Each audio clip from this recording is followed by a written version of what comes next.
on an all-new Dr. Phil. A heroin-addicted son. I started going with him to get the drugs. I'll give you 20 more if you smile. You're yucking it up with the drug dealer? Dad's given him over $3 million. You can't buy the drugs. That's your worry? Am I going to be able to talk without you interrupting me? Oh, hell, come on. And what's this supposed to be, like an onslaught, like shaming me? You do a pretty good job of that yourself. Let's do it. Have a good show, everybody. Here we go. This is a safe place to talk about hard things. Stand by. We'll count you down. Today's going to be a changing day in your life. 5, 4. I am not giving up on you.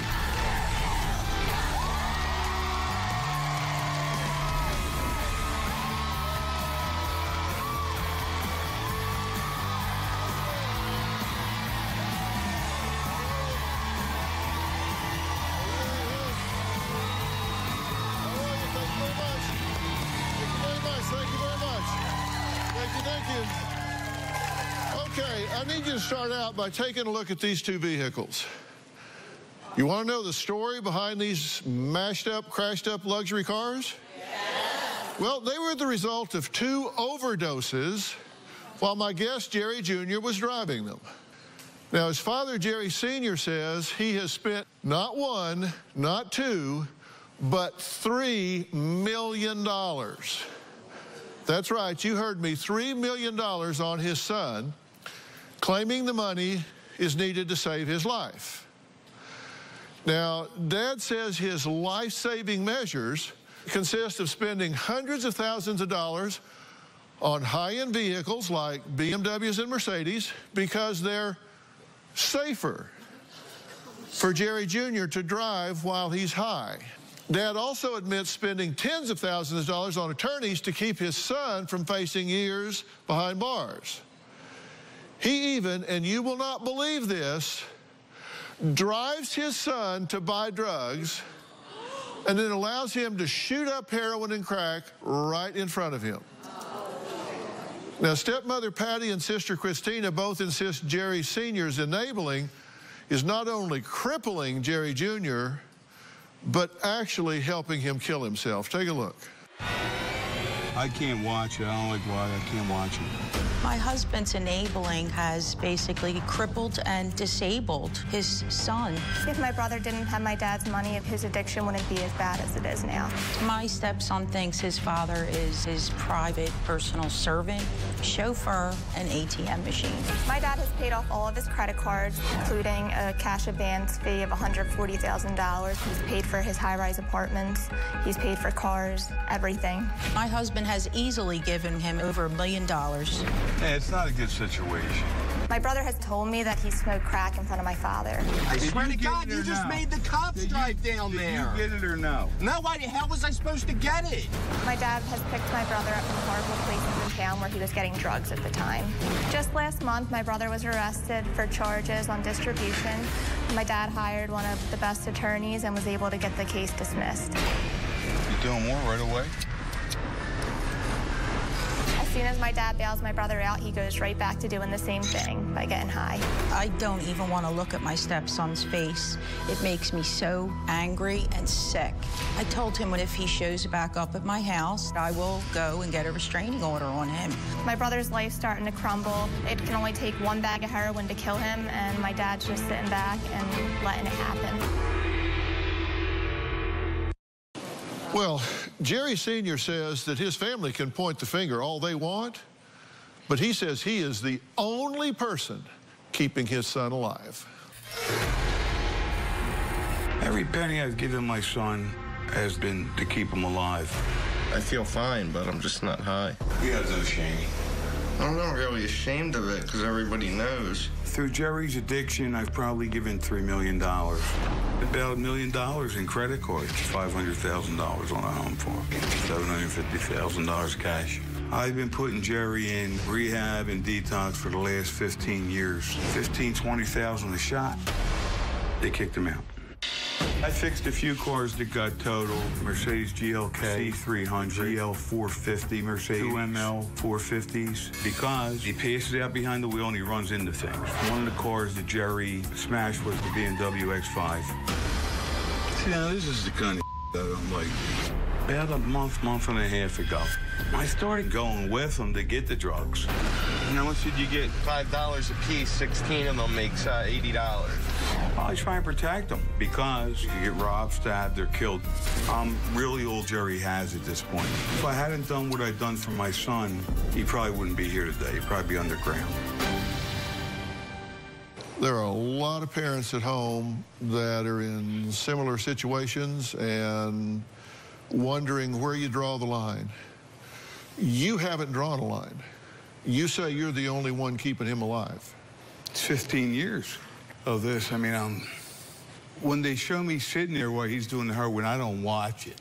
What do you mean you don't watch it? You mean you look away? I look away. He's sitting right there. Yeah, I don't watch it. But you're driving him to get the drugs. Yeah, I know the guy, the drug dealer, yeah. Okay, take a look at this. Okay,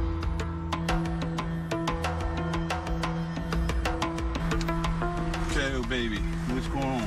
What's that? Can you give me another one? Yeah, can you get it? How long will it take? Huh? How much you charging a bundle? 100. How many are here? You got one there. How many, though? 10? There's 14 in it, actually. Oh, nice. Thank you. Okay, here's That's the 100. first time you ever looked out. Yeah, give me the other one. Here, yeah, get the other one. First time you're not giving me 10. Yo, Pops ain't afraid. What are you afraid of? I'll give you 20 more if you smile. I'm gonna do a few bags right now.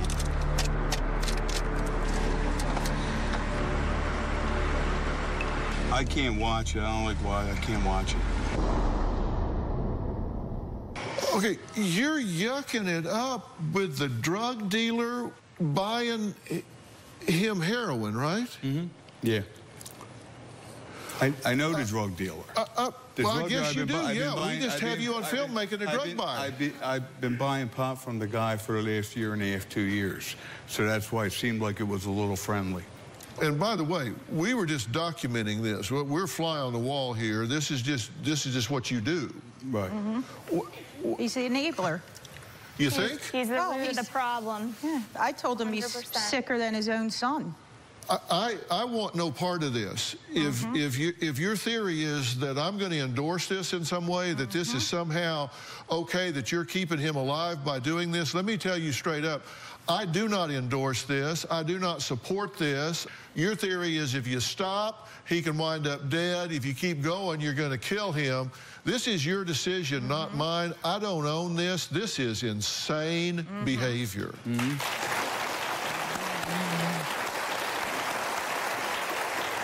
And do you know that this is insane behavior? Absolutely. Let's just look at the relationship by the numbers, okay? $3 million spent, $300,000 a year for drugs, $1 million on cars. We'll break it down. $750,000 cash given, $500,000 for a house purchase, $250,000 for rent paid, $200,000 for private college tuition blown off. 12 attorneys that you've paid to keep him from being accountable, and 3 times you've sent him to St. Thomas to detox. Doesn't everybody do that? Oh, sure. Everybody goes to St. Thomas to detox. So let's see what that got you. Well, here we go. 20 are the bags of heroin he does a day, 8 to 10 crack rocks a day, 12 hours before he withdraws. He's had 5 drug overdoses, 4 where he's had to be resuscitated, 3 of the overdoses while he was driving, 20 DUI accidents, 3 DUI arrests, 1 insurance fraud, 20 unsuccessful rehabs, 8 drug-related arrests. 100 is the miles of hours that he was driving with his son in the car while he was high. 1 child that he has abandoned, 1 that he is allowed to witness domestic violence, 2 that he has endangered, his son and his niece, 1 lost child custody, and 4 times during his interview with us that he had to interrupt that phone interview to take another call because he was selling his phone to get drugs. Not good. 20 DUI accidents, and he's driving with your grandson at 100 miles an hour while he's high. What the hell gives you the right to enable him to do that? Nothing. Nothing. What have you been doing while this is going on? Why are you not calling the police? Why are you not calling Child Protective Services? Why are you people allowing this to happen? I've been begging him to stop, 1, and 2, my mother has primary custody of my nephew right now. So from driving with his toddler son in the car while high on drugs to shooting heroin before attending his grandfather's funeral, Jerry Jr. says he's reached a point where he has no shame and he's just no longer afraid to die. Well, we're going to meet him after the break.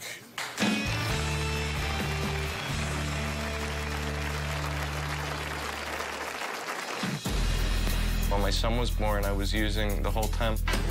I've overdosed from heroin really more times than I can count. One time, I woke up with firefighters and EMTs standing outside of the car. And later... I don't know why we're even talking about that. Why don't you let doctor handle things, guys? What's this about, like shaming me? Is that what this is about? I think you do a pretty good job of that yourself. No, okay, yeah. I'm going to get crack cocaine right now. I'm gonna have my dad park up somewhere, and I'm just gonna hop out real quick, and hopefully I make it back without getting locked up. I need the money, Dad. Take the 100, give me back 40. I don't know if they're gonna give me change. Sure.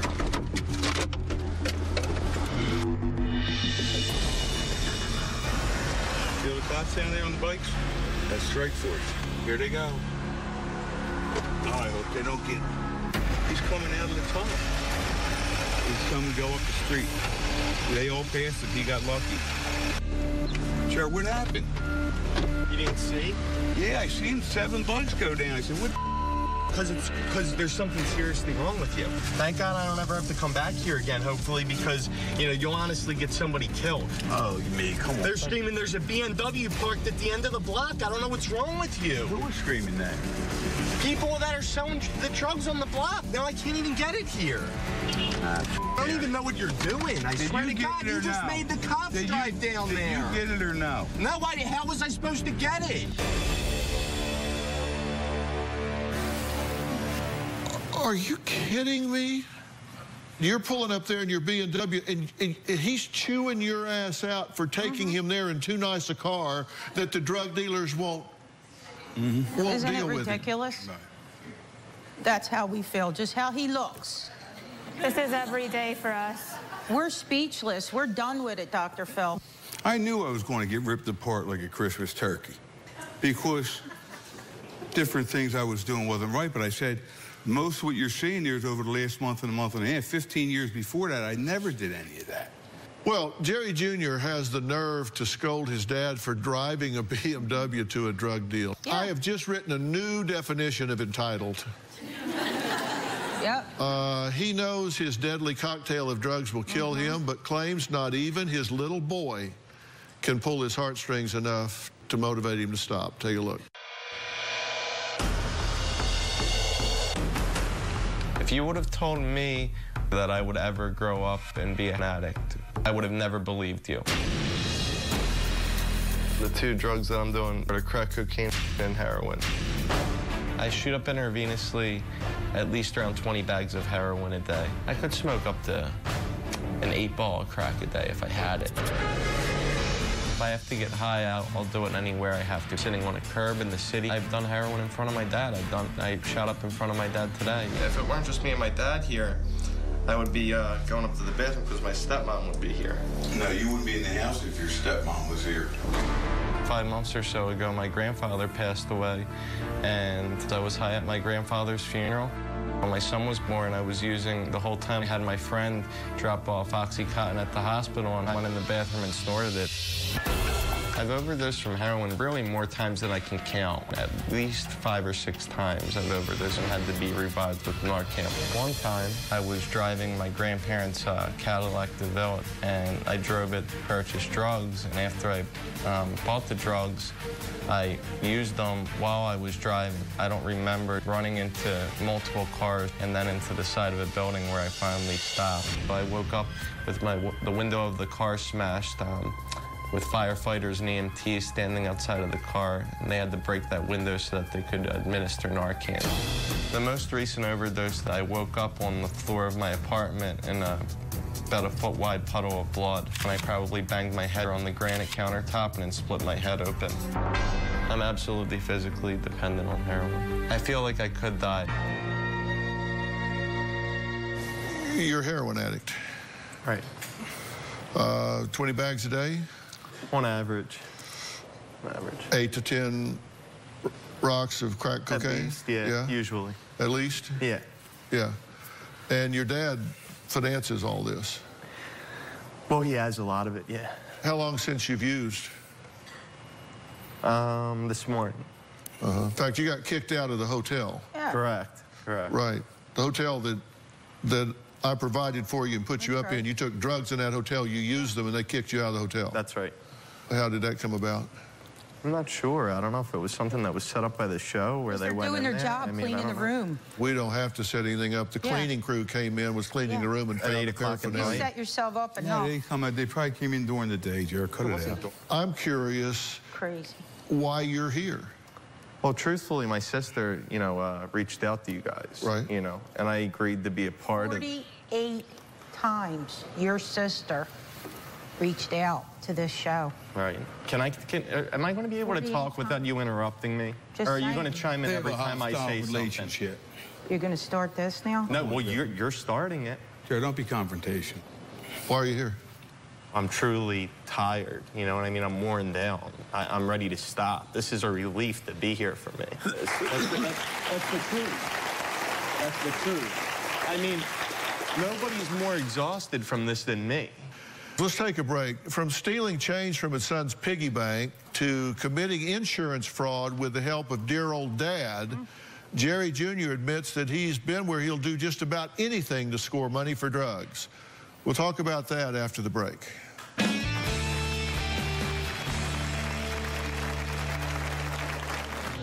One of the things I'm most ashamed of is selling some of my son's toys for heroin. I committed insurance fraud, and I filed the claim under my dad's insurance policy. I'd say my dad's a pretty easy target. And later, you got the bald head bull here. I tell you what, hold on. Whoa. Let me save you some time and trouble. If you want to come out here and get self-righteous, just take a walk, buddy. Okay. Just take a walk. Okay.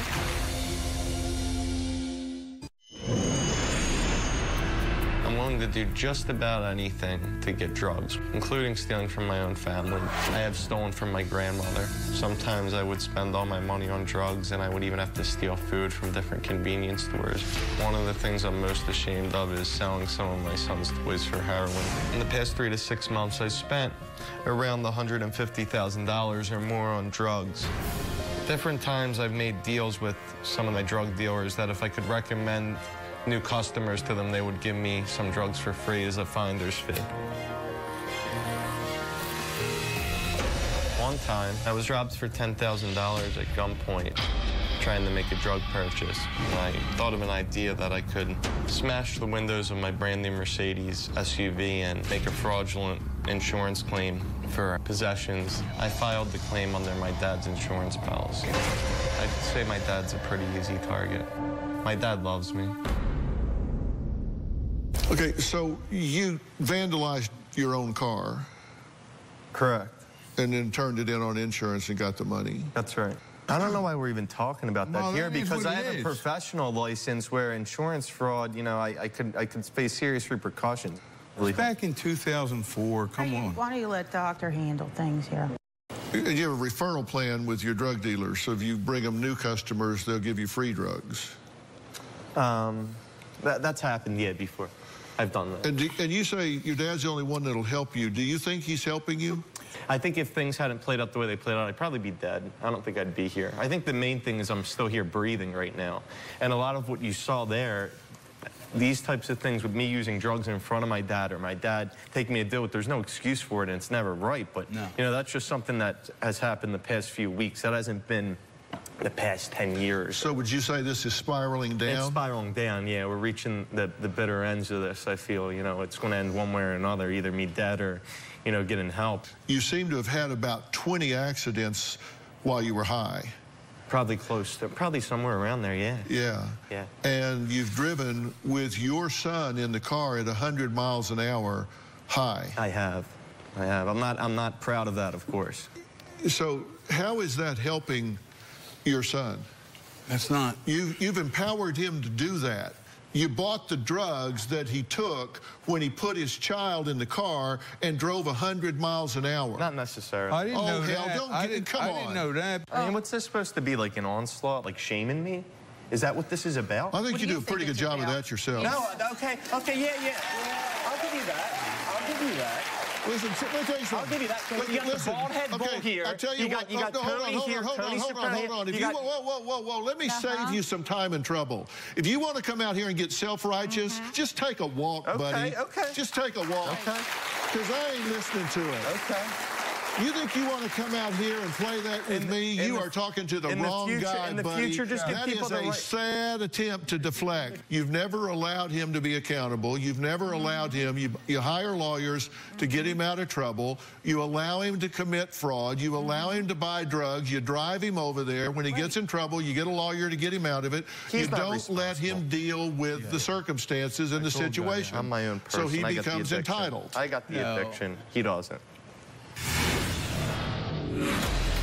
Is it too late for you? I hope not. If someone gave me a choice right now, you have to live the rest of your life as it is right now or die. I'd rather die. My stepson spends more time with drugs, drug pushers, drug users, and druggy friends, way more than with his own son. Most of the time, my brother's high around his own son or he's withdrawing off drugs. When my nephew was an infant, my brother literally hid drugs in his car seat. My brother's thinking was if he was pulled over, the cops wouldn't search the car seat for the drugs. On the day of my nephew's baptism, we're heading to the church, and my brother's going over 100 miles per hour in the car with my nephew in it. He was high on oxys. One time, my stepson had taken his son to the zoo, spent half the time nodding out, drifting out, holding on to railings. When they left the zoo, he was high as a kite. Then he flew over 100 miles an hour with his son in the car. It makes the hair on my back stand up. It is absolutely terrifying. I think my grandson's better off without his dad. My stepson definitely needs to man up and get his act straight. Can you remember the time before you did drugs that was the happiest time in your life? You know, like I look back at pictures when we were all in Baltimore and Inner Harbor together.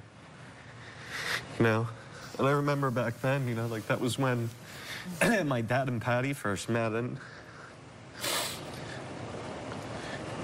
you know, like I didn't have to do that to be happy. I didn't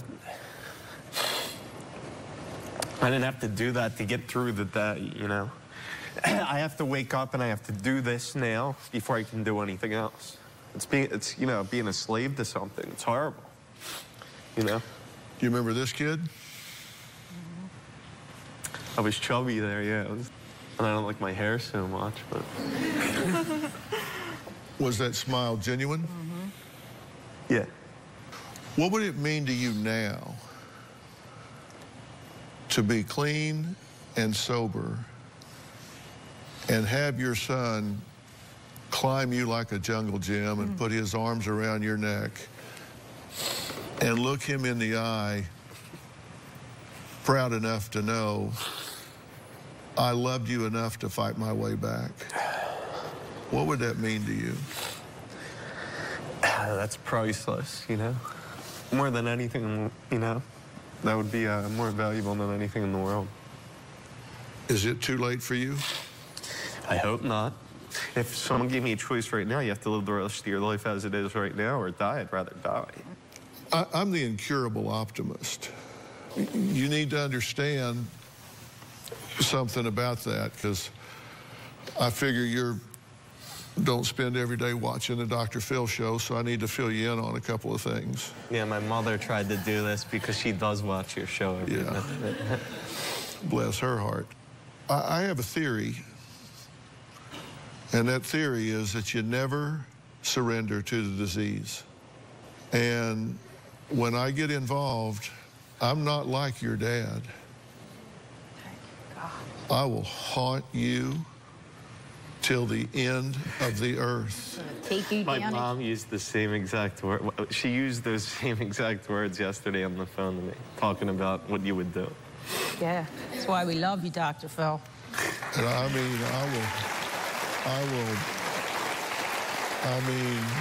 I will put your ass in jail. I will put your ass under the jail. I will do whatever it takes. If you want my help, it's not the help.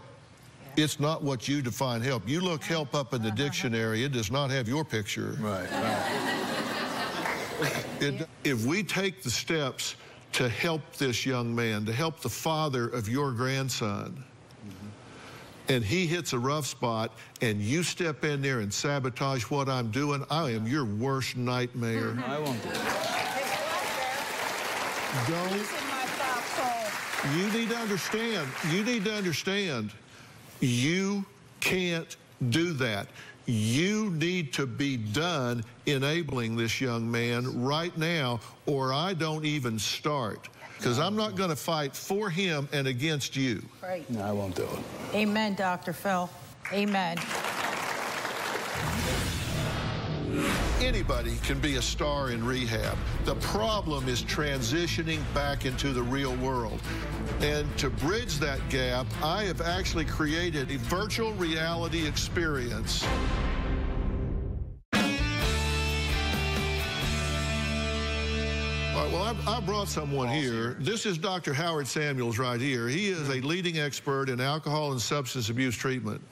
And Dr. Samuels is also the founder of the Hills Treatment Center, which offers a coalition of really the finest minds in research while including services for coexisting disorders. And I'm talking about dual diagnosis. Doctor, you've been listening to this whole thing. This is a tailor-made challenge for you, true? Absolutely. And let me explain something. You know, I'm a recovering heroin junkie. And the only thing that saved me was my family stopped enabling me, okay?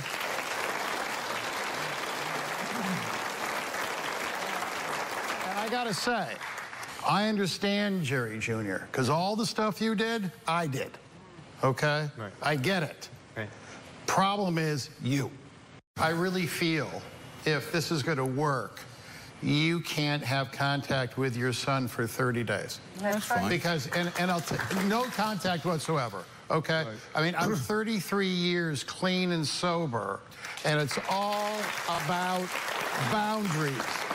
And right now, the two of you are so enmeshed that you don't know what boundaries mean. Will I be able to one day return back to where I'm from? You do what you need to do, then that makes sense. If you go back there just white knuckling and all those triggers are around you, then that's a problem. Anybody can be a star in rehab. The problem is transitioning back into the real world. Yeah. And I've made a commitment to that. In fact, these guys are one of the facilities in the country that use this.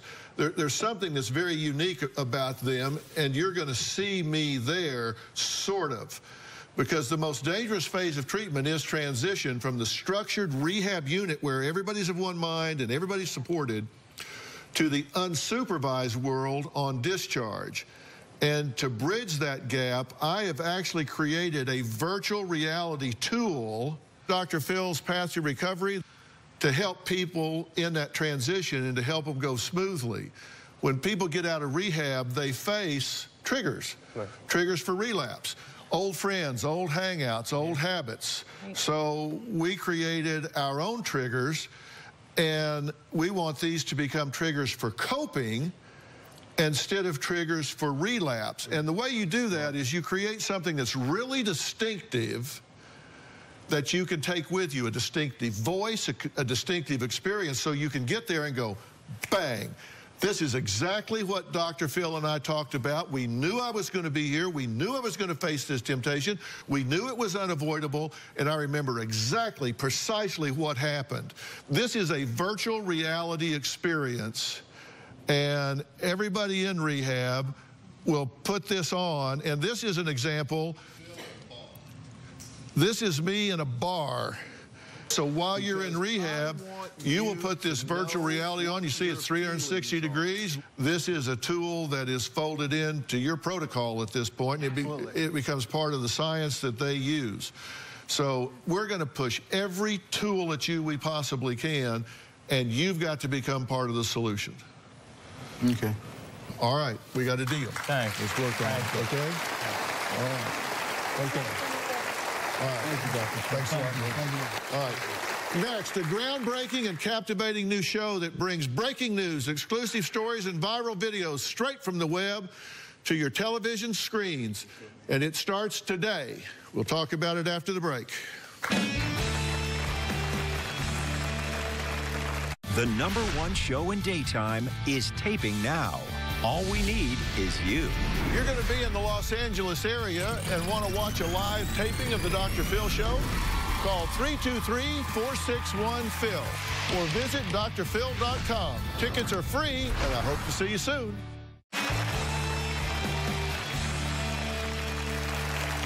You know, when I want to read up-to-the-minute breaking news or catch up on fascinating stories that transcend all genres, I turn to thedailymail.com. It's the world's most read English language newspaper website in the world.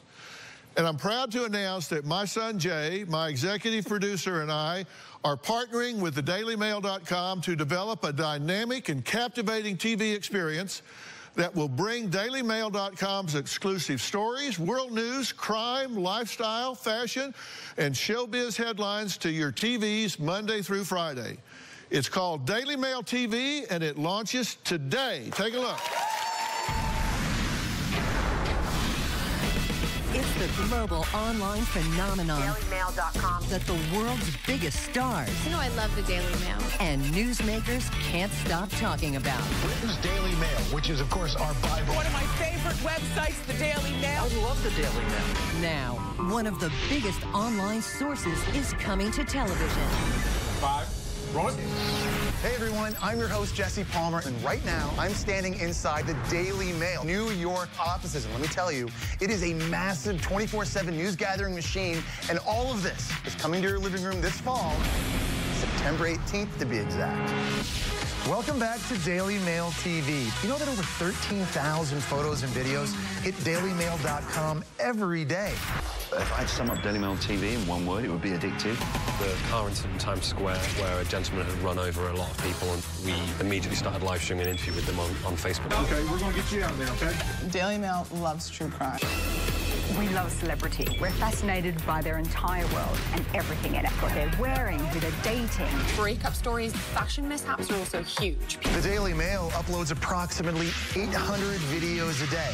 From the shocking to the wacky to the downright, well, weird.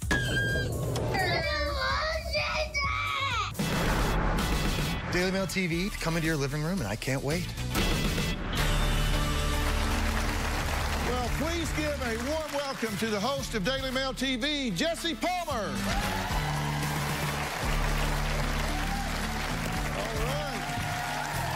How are you, man? Good to see you guys. Good to see you. You too. How are you? Good to see you. I'm great. All right. So this is exciting stuff. We've been talking about this, and now it's upon us, right? I'm so excited about this. Just like you, I am a huge fan of Daily Mail. I do find it addictive. I find myself on the app all the time getting my updates and stories. And one of the things I love most about the Daily Mail is the scope and the range of the different stories we can tell. And you had mentioned it. So much breaking news. There's so many exclusives, whether it's showbiz or politics, crime, technology, science, sports, food. We can go anywhere and talk about anything on this show. And that's one thing I'm really, really thrilled about. And I want people to know that Daily Mail is, you know, there are great news magazines out there for celebrity and all, like E.T., which is one of our sister shows that we love. But this is not just celebrity. This is all kinds of things. Let's talk about some of Daily Mail TV's exclusive stories that they've broken recently, like the interview with a 15-year-old girl who claimed to have had an online sexual relationship with Anthony Weiner. Take a look. According to the Daily Mail, which broke the latest story, The Weiner story was huge. Weiner was well aware the 15-year-old was underage. We had to find out who the girl was. We had to go see her to determine if this was true. He would pretend like he was a teacher and I was a student. At the time, he was still married to Uma, who worked for Hillary Clinton. So we knew it was a political story. Obviously, what we didn't realize was that it would cause the FBI to reopen the whole Hillary email controversy. What the Daily Mail is reporting tonight may be far more serious than his previous scandals because of the alleged age of the girl he was sexting. Yeah, and you notice all these other people talking about it. Daily Mail breaks these stories, and then you see them on the morning shows and the other news magazines, but Daily Mail breaks them. They do, and that story in particular is very interesting because the Daily Mail, they worked on that story for months, and they had to be really careful because they knew the potential ramifications that story would have. You got to cross your T's and dot your I's, and when they finally revealed in September last year that he'd been having that sexual online relationship with a 15-year-old girl, that went from just being a scandal, and that bled into politics all of a sudden. Then FBI Director James Comey, as you heard, reopened the Hillary Clinton email investigation, which may have had an impact on the 2016 presidential election. So a very, very impactful story and a great piece of journalism by the Daily Mail. Yeah, and this is probably the first time a TV show has ever started with this kind of infrastructure because, as you say, the website files like 1,000 stories a day, has a couple of thousand reporters all around the globe, and you're going to have studios in L.A., New York, London, Sydney. It's fast and furious, and that's one of the things I love about the format of this show. We're going to have guests live with us in New York City, but again, we've got people in New York, on the White House lawn in Washington, D.C., in L.A., in London, in Sydney, and we're literally going around the world to bring these stories to our viewers at home. Fast and furious. Daily Mail also covers showbiz like no other, even obtaining exclusive photos of entertainer Richard Simmons, who was photographed for the first time in 3 years after returning from the hospital. And he seemingly vanished from the public eye, right? This is one of those really strange celebrity mysteries that we've seen really in the last couple of years. Nobody had seen Richard Simmons for 3 years. The Daily Mail gets these exclusive photos of him. As those photos came out, he went back to social media, reached out to his fans, thanked them for all his well wishes. And I'd like to say right now, I would love to have Richard Simmons on our show to tell everybody around the world and all his fans how he's doing and catch up with him. Exclusives are Daily Mail's TV business, and their launch week, which starts today, is going to be just chock full of them. Take a look. It's the premiere of Daily Mail TV. Prince Harry's girlfriend, Meghan Markle, her brother speaks out. I would describe my family as a cross between Married with Children and Dexter. From humble beginnings to rubbing elbows with royalty. It is very crazy that my sister can be a princess. I do want Harry to come to my bachelor party. I offered to throw him a really good one, but I haven't heard back yet. It's a Daily Mail TV exclusive. Plus, the California supermom kidnapped while jogging. She's been living like a recluse, but we have the first sighting. And then, if you thought Leah Remini's Scientology expose was explosive, we have the latest escapee from the celebrity church. This just in. Why Tori Spelling is shopping at a garage sale. Daily Mail TV. Talk about a headline.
updated, always there, everywhere.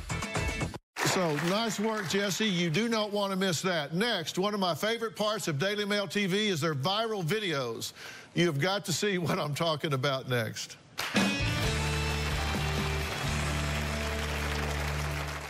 Want to know what's coming up on Dr. Phil? Visit our website and subscribe to our email newsletter. You'll get weekly updates, life strategies, and exclusive video that you won't find anywhere else. Plus, on drphil.com, you can see sneak previews of upcoming shows. Log on today. What if there was a place you could watch exclusive breaking news stories, get all the latest fashion and showbiz buzz with a click of your remote? Well, DailyMail.com, the world's most read English language website, has become Daily Mail TV, hosted by none other than Jesse Palmer. Now, one of my favorite parts of Daily Mail are those wacky viral videos they find. So what's this one? So the father decides to use a leaf blower to propel the kid on his tricycle. So watch this. Ingenuity at its finest. Robin and I, remember we had to get leaf blowers and make a hovercraft for Jordan? Yes. We had to build a hovercraft out of those things that he could ride around the house for a science project. So this is you nothing do all new to kinds of things as parents. Using the mind. Look, That's listen, impressive. Man, I am so excited about this, and I'm so glad you're at the helm. This is going to be a good Thanks so much. I want to thank all of my guests today, and a special thanks to Dr. Howard Samuels and the Hills Treatment Center for offering resources to Jerry Jr. For more information on the facilities that use Dr. Phil's Path to Recovery, the VR system, you can go to drphil.com and find out which ones do. And, of course, special thanks to Jesse Palmer for taking the time to stop by. Daily Mail TV launches today and airs Monday through Friday. Check your local listings. Thanks. We'll see you next time. Thanks a lot, man.